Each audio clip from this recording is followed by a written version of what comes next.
যাদেরকে গ্রেপ্তার করা হলো সোহরাওয়ার্দীতে পুলিশের হাতে সোপর্দ করা হলো, তারা আবার শর্মিতাতে গেল কিভাবে, অনুরূপ ব্যক্তি পরবর্তীতে গ্রেপ্তার হয়েছে কিনা, এবং যদি ছেড়ে দিয়ে থাকে পুলিশ কেন ছেড়ে দিল, পুলিশ তাদেরকে ছেড়েও দিয়েছে, এটা হচ্ছে প্রত্যক্ষদর্শীদের বয়ান। একটা ছেলে এইভাবে নির্মমভাবে হত্যাকাণ্ড সংঘটিত হওয়ার পরেও বিশ্ববিদ্যালয়ের মতো গুরুত্বপূর্ণ জায়গা, পাশে হচ্ছে আপনার খাদ্য ভবন আছে, দোয়েল চত্বর আছে, হাইকোর্ট আছে, সব জায়গাতেই সিসি ক্যামেরা আছে এবং প্রত্যক্ষদর্শীদের বর্ণনা মতে 10-12 জন ছিল, মোটরসাইকেল 3-4টা ছিল। একটা হত্যাকাণ্ড সংঘটিত হওয়ার পর আজকে 5 দিন, এই 5 দিনেও প্রথম রাত্রে যে কয়জন গ্রেপ্তার হয়েছে তার বাইরে কাউকে এখন পর্যন্ত গ্রেপ্তার কোনো ক্লু আমরা পাইনি। আমাদের আশঙ্কা যদি এরকমটাই হয়ে থাকে, প্রত্যক্ষদর্শীদের বয়ানের মতে কয়েকজন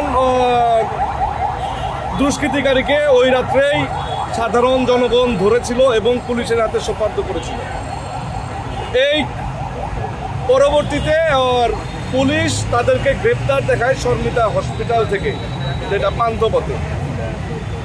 যাদেরকে গ্রেপ্তার করা হলো সোহরাওয়ার্দীতে পুলিশের হাতে সোপর্দ করা হলো, তারা আবার শর্মিতাতে গেল কিভাবে, আদৌ যাকে ধরে পুলিশের হাতে দেওয়া হয়েছিল অনুরূপ ব্যক্তি পরবর্তীতে গ্রেপ্তার হয়েছে কিনা, এবং যদি ছেড়ে দিয়ে থাকে পুলিশ কেন ছেড়ে দিল, এখানে পুলিশের উপরে কোনো প্রেশার ছিল কিনা ছেড়ে দেওয়ার জন্য।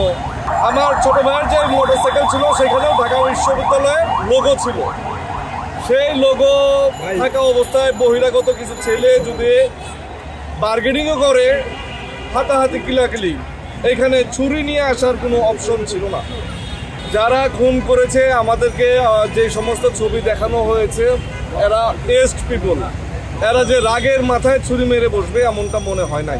এটা হত্যাকাণ্ড সুনির্দিষ্ট কোনো কারণ আমার কাছে এখনো নাই। যারা হত্যাকাণ্ড ঘটিয়েছে এদেরও আমরা ছবি দেখেছি, কিন্তু এদেরকেও মনে হয় নাই এরা হচ্ছে অল্প বয়স্ক মানুষ, যারা হচ্ছে এই ধরনের পেশাতেই নিয়োজিত, খুন হত্যা সংগঠন করাই যাদের পেশা, এরকম দেখেই মনে হয়। অবশ্যই আমার কাছে মনে হচ্ছে যে পরিকল্পিত ঘটনা এটা, শুধুমাত্র রাগের বশে এই ধরনের হত্যাকাণ্ড সংঘটিত হতে পারে না।